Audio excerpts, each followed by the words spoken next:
السلام علیکم ورحمۃ اللہ وبرکاتہ۔ بسم اللہ الرحمن الرحیم۔ السلام علیکم ورحمۃ اللہ وبرکاتہ۔ آج ہم نے بنائی تھی رسول اللہ صلی اللہ تعالیٰ علیہ وسلم پر ان کی پوری زندگی کا واقعہ۔ ہم نے ایک پارٹ 1 بنا دیا تھا، اب ہم آج بنا رہے ہیں پارٹ 2۔ جس نے پارٹ 1 نہیں دیکھا ہے آپ وہاں جا کر دیکھ سکتے ہیں، اور ہمارے چینل کو لائک سبسکرائب کرنا نہ بھولیں، جیسے کہ ناچ گانے کے چینلوں کو کرتے آپ اسی دل سے، اسی تمنا سے ہمارے چینل کو بھی لائک سبسکرائب کریں۔ اور ہم نئے ہیں تو پلیز ہمیں سپورٹ کریے۔ کتنی بار ہم نے آپ سے کہہ دیا لیکن ویوز وہی 1 2 3۔ چلو شروعات کرتے ہیں۔ پارٹ 2 مکہ کا کٹھن دور۔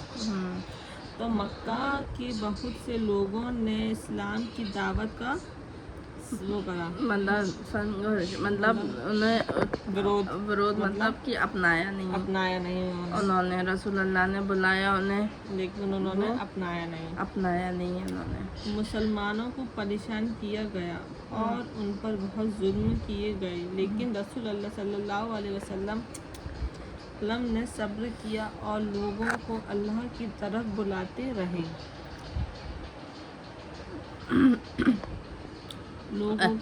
اللہ کی طرف بلاتے رہے اور ہمیشہ ہر دور میں ہر اس میں مسلمانوں پر ظلم ہوا اور مسلمان نے ہمیشہ صبر ہی کیا۔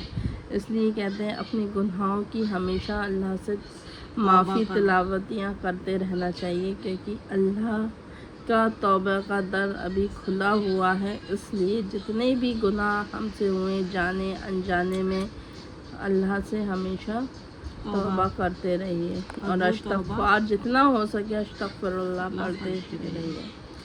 تو آپ صلی اللہ علیہ وسلم کا سندیش صاف تھا، مطلب ان کا سندیش مطلب کہ انہوں نے جو بتایا تو وہ صاف تھا کہ مطلب کہ اللہ کی طرف آؤ، ان کی عبادت کرو، اللہ کی عبادت کرو، جھوٹ اور ظلم چھوڑو، غریبوں اور کمزوروں کے ساتھ اچھا ویوہار کرو۔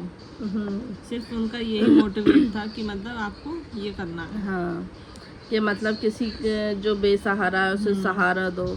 آپ کے پاس اتنا ہے کہ آپ دوسرے کی مدد کر سکتے ہو تو اس کے لیے آپ مدد کرو۔ اللہ نے مطلب رسول اللہ یہ سمجھا کسی پر ظلم نہیں کرو، کسی کا حق نہیں مارو، یہ رسول اللہ نے بتایا سب کو۔ ہجرت کی اور اب سیکنڈ، جب مکہ میں مسلمانوں کے لیے حالات بہت کٹھن ہو گئے تو اللہ کے حکم سے رسول اللہ صلی اللہ علیہ وسلم نے مدینے کی طرف ہجرت کی، مطلب وہ مدینے کی طرف چلنے لگے اور مدینہ پہنچ کر آپ نے صلی اللہ علیہ وسلم نے وہاں کے مسلمانوں کے بیچ بھائی چارہ قائم کیا۔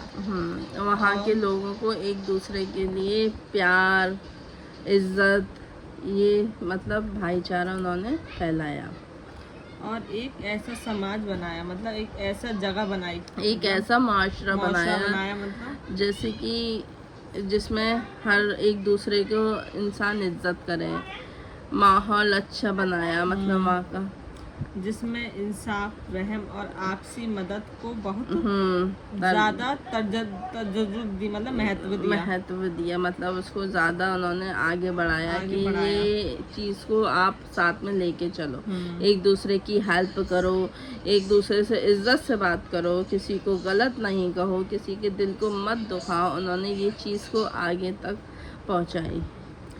اور آج بھی اللہ کوئی اچھے انسان بھی ہیں، کوئی انسان منہ پہ کہہ دیتا ہے، مطلب کسی سوچتا نہیں ہے کہ اس کے دل پہ کیا بیتے گی، کہنے سے مطلب ہوتا ہے اس کو۔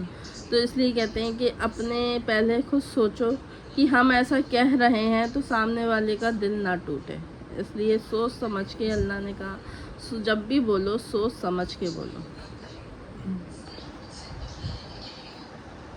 اور بتائیے مدینے کا دور۔